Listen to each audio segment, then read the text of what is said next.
En 2024, il y avait 215 policiers agressés hors service. En 2023, c'était 124. Donc on voit qu'en fait, il y a une montée des agressions sur les forces de l'ordre. C'est une impunité systémique, voilà, parce que quand c'est un policier, ça fait partie, entre guillemets, certains disent, ça fait partie de leur boulot, ils sont là pour essuyer les plâtres. Eh ben non, je suis désolé, il faut nous sacraliser.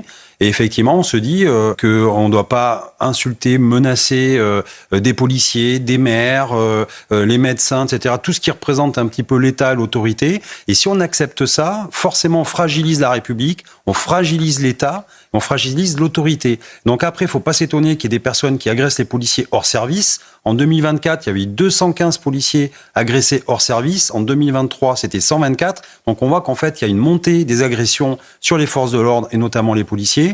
Vous êtes en dehors de votre travail, on vient vous chercher. Nous-mêmes, alors effectivement, quand on fait des médias, parce qu'on porte la parole, comme disait Linda, des problèmes rencontrés par les forces de l'ordre, on devient des menaces pour certains, et donc du coup, nous sommes menacés. Moi, ce week-end, j'ai pas arrêté de recevoir des messages d'insultes, de menaces aussi. Enfin voilà, donc en fait, on met nos vies, entre guillemets, des fois en danger parce qu'en fait, on porte une parole. Et on essaie d'expliquer ce que les policiers ressentent à travers, justement, les médias.